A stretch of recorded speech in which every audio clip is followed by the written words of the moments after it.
Good morning, and thank you everybody for being here. Welcome to the New York City Commission on Public Information and Communications, also known as COPIC. Today is Monday, December 9th, 2024. For me, this is actually weird. I haven't done one of these in a city council space in a long time, so it's good to be back. My name is Jumaane Williams, and as public advocate, I'm also the chair of COPIC. I want to thank my colleagues for coming here today. First, I'd like to do a roll call. I'm going to ask Wesley Paisley, who is acting general counsel for today, to conduct the roll call. Good morning, everyone. When I call out your name, please respond as present. The appointee for the Office of Public Advocate for New York City, Noel Hidalgo. Present. Great. City Council for New York City, member Jennifer Gutierrez. No, good. The delegate for the New York City Office of Technology and Innovation, Dominic Morrow. Present. Great. The delegate for New York City's media, Karen Johnson. Present. Could you speak in the mic? Present. Thank you. The Department of Records, Commissioner Pauline Toole. Department of Records and Information Services, present. Thank you for the correction.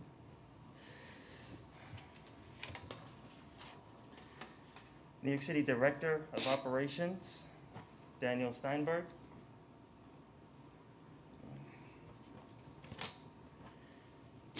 The appointee for the Mayor of City, New York, Community Board, Isidro Medina. Present.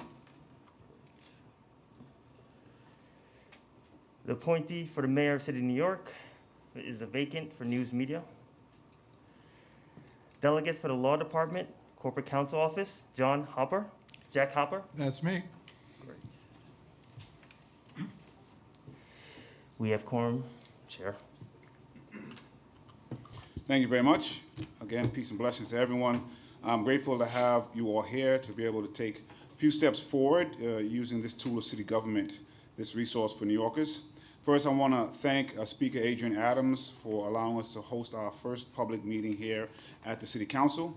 Our office, the New York City Public Advocate, acts as a watchdog over New York's elected leaders and agencies, and there are clearly areas of both our city and state operations in need of structural changes, enhanced oversight, and increased accountability. It's critical to increase the transparency of these processes and the accessibility that New Yorkers have with their government, particularly when some leaders transparently try to prevent access. COPIC presents an opportunity to better connect the government to the people, whether through improving public hearings or expanding accessibility or government resources in respects to technology, such as artificial intelligence, accessibility, cybersecurity, privacy, and data analytics. We need to use all of the tools available to us, not only to serve in our watchdog capacity, but to empower New Yorkers to organize and enact equitable change. This body was established by the charter to ensure city government is transparent and forthcoming with information, data, and communication that should be available and easily accessible to the public. We have an opportunity now in government to use technology and innovation to meet the issues facing New Yorkers in new ways. My office is committed to helping make sure that the people most affected by these problems are most central to the solutions. In a world that has seen COVID and the many ways we adapted to serve the public with technology, COPIC is newly relevant, essential, and should be empowered. Since I came into this office, together with my Director of Technology, Development, and Data, we've had a plan and a vision to not only revive, but reinvigorate COPIC, hopefully actually have a real budget and a larger reach. COPIC was last activated almost a decade ago, and I'm very proud to be bringing it back. COPIC is an important tool for government transparency, and I intend to be able to utilize this tool to its fullest potential, inviting New Yorkers into the process of strength and accountability.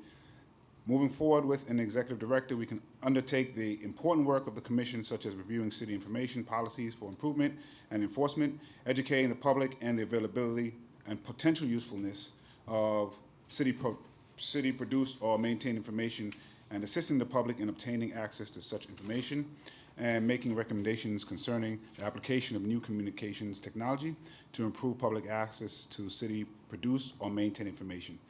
Today, I'm glad that we can take this essential step, hopefully appointing an executive director and moving toward engaging the public with hearings, figuring out new and innovative ways to use technology and to connect people to the process. We have one vote scheduled for today, but before that, I'd like to give the floor to members and my colleagues if they have anything they'd like to say, and make sure it's on the record.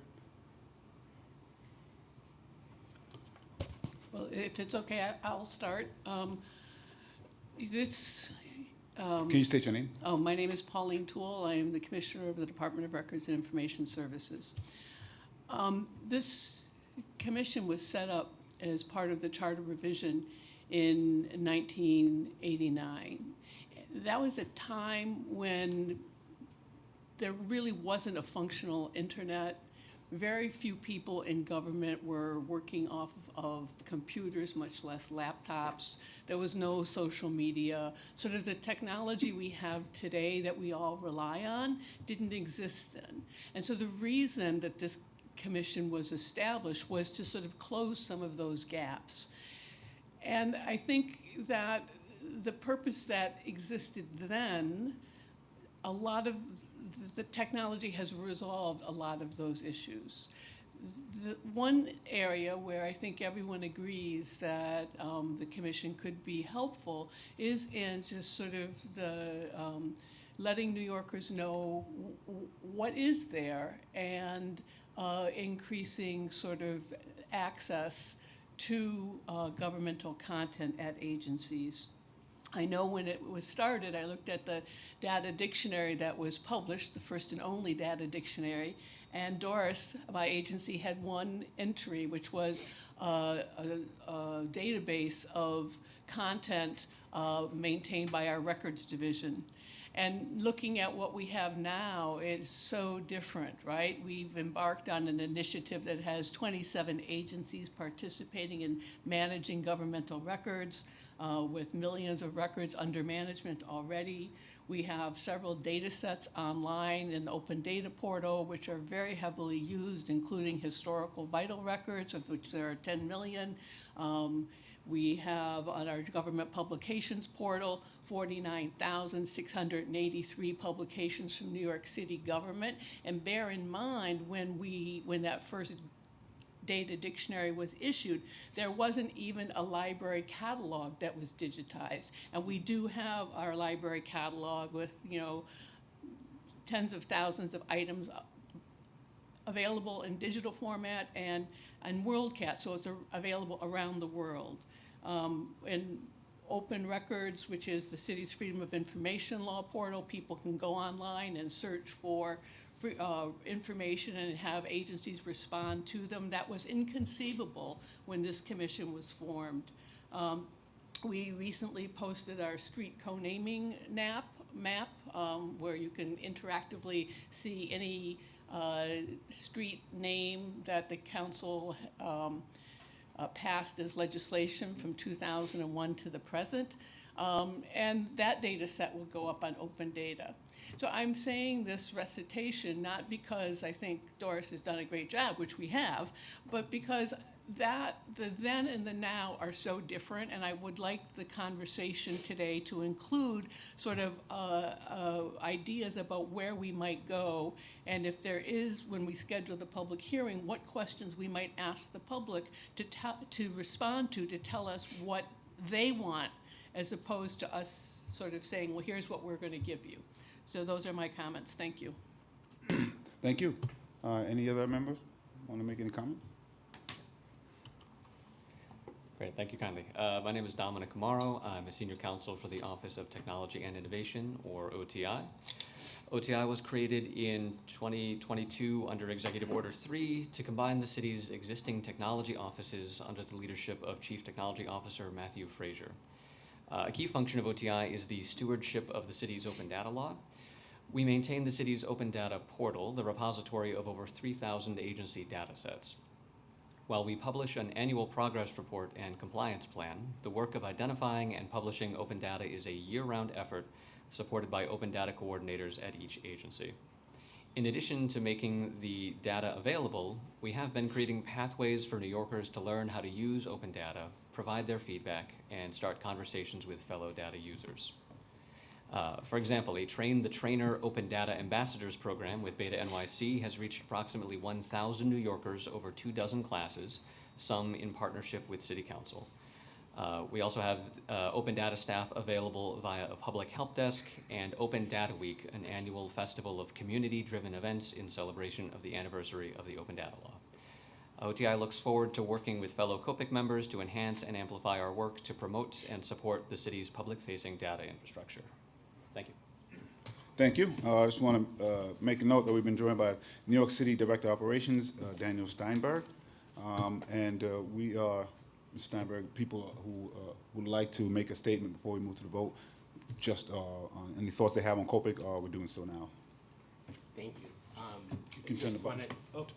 Dan Steinberg, Director of the Mayor's Office. Dan Steinberg, Director of the Mayor's Office of Operations. I don't have a statement, just my gratitude to your leadership on this. We're sticklers about sort of, the formality of these boards being created, and then they often go dormant, and that doesn't take away from the original spirit of this board, and we're, more committed than ever to making our data and our technology accessible and useful and meaningful to the public. So we're enthusiastically here and looking forward to what direction you take the board in. Thank you. Thank you. Thank you. Any other members? I'll do. Okay. Hi, it's Jack Upper again for the Law Department. I want to note I'm really looking forward to a collegial process. I do also want to note my agreement with the Commissioner and with Dominic.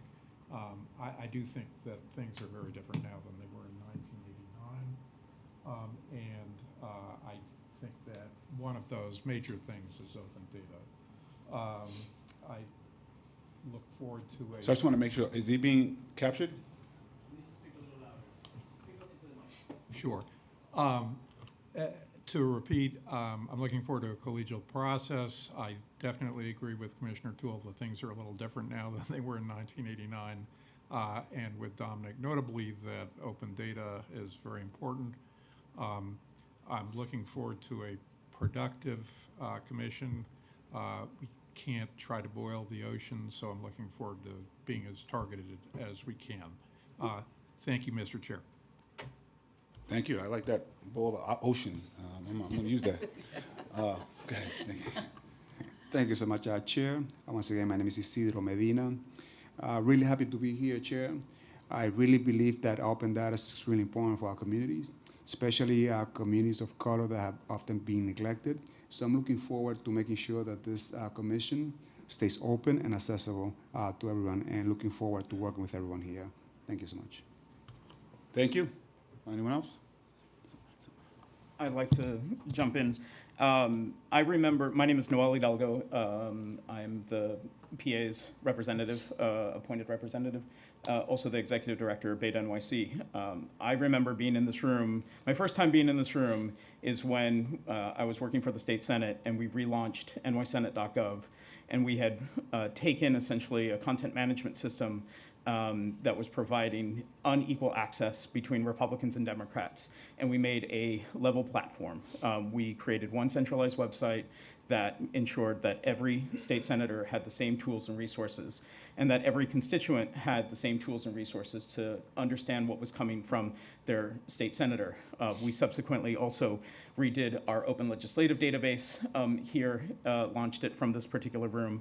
And so, and subsequently I attended countless technology hearings in this room. And I remember being here very pointedly giving testimony to support the city's open data law. And we spent 2 years negotiating with with Mayor Bloomberg's team to really think through how do we strengthen and make sure that public information lives on into the 21st century, that's open, available without restriction, and without copyright. And it's a real honor to be on this board as your appointee, and to now kind of help complete the loop. I've been inspired by so many other advocates who helped create COPIC, and I'm really honored to follow in the footsteps of Don Barber, who was the previous PA appointee. moving forward, I think Commissioner Toole outlined a really clear ask of trying to understand what does the public need. We are sitting in a time where there is rampant misinformation. There are tools that seemingly are growing beyond our control around artificial intelligence. And then there's the fact that we have copious amounts of data and information that sometimes seem very, very hard to understand or to navigate through. And I really extend the collective call to make sure that this commission is unified in purpose, it is focused, and it really thinks through how do we use the tools that were given to us in the last century to ensure that the next century has a strong democracy built on public information and communication. So with that, thank you. Thank you. Any other comments? I definitely appreciate those comments, and I actually agree with the vast majority of everything that was said. It is particularly salient that, of course, technology is a lot different than in 1989, and I think it's really pointing to bring up the conversation we have to make sure that COPIC is moving in that spirit and making sure that Black and brown communities are not left out. And I think it was particularly pointing to bring up the fact that there's so much misinformation that is out there. It might be interesting to see what COPIC can do to help funnel some of the correct information in ways that people can understand and trust. I think that's the primary reason that we had today's meeting, which is not a hearing, so that we can appoint an executive director to help us figure out how to have that conversation moving forward. And so with that, what I'd like to do is motion for a voice vote around, and motion officially for there be a vote on acting director for J.C. Brilliant. Second. Sorry, who said second? Oh, say your name. Isidro Medina, second. Thank you. May I make a point of order? Sure. Daniel. Yeah, thank you. Sorry to be disruptive. I'm playing my role as stickler. I'm playing my role as stickler in operations. We're obsessed with compliance, including with your oversight.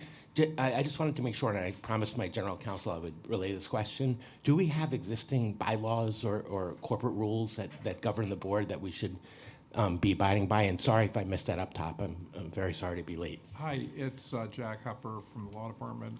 My understanding is we don't, and that's one of the reasons that I think we need a general counsel at the next meeting. Got it. Is the implication that we need a general counsel first?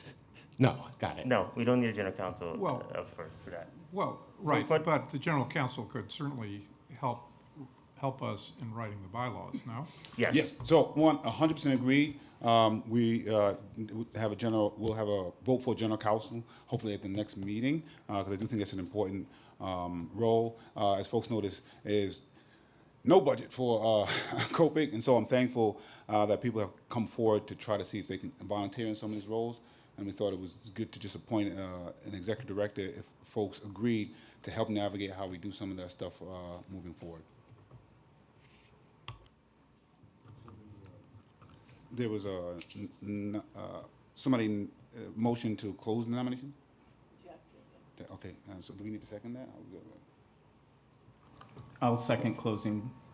Okay. Great. So I'm going to call for a vote in yeas and nays. For those who are in favor of J.C. Brilliant as the executive director for COPIC, call out yay. Yeah. Yay. For those not in favor of J.C. Brilliant as executive director, call out nay. Any abstentions? The yeas have it. Congratulations, J.C. Brilliant, as the executive director of COPIC. Again, I do want to just thank J.C. and Wesley Paisley, who volunteered their time. It took a little bit of time to get this together, but we got it. Thank y'all for volunteering to do this.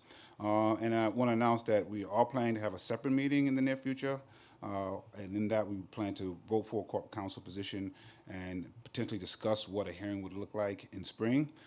Please take time to confirm your schedules. We'll announce the meeting and hearing several weeks in advance. And please contact the executive director with names, speakers, topics, other materials you'd like to submit for that hearing. I'm very much looking forward to what we're going to do. Thank you all for coming today so we can really kickstart the conversation in an official way. And if there's no other comments from anyone, I would like to motion to adjourn the meeting. So moved. Thank you. Meeting's adjourned. Thanks, everybody. Congratulations. All right. Who was the last executive director? Who was the last one? It would have been under acting Corey Johnson. Oh, The last series of hearings that were held were in the council offices, in the council chambers. And I think Corey had 3 COPIC hearings back to back, and it was very informative. And so. right after he came.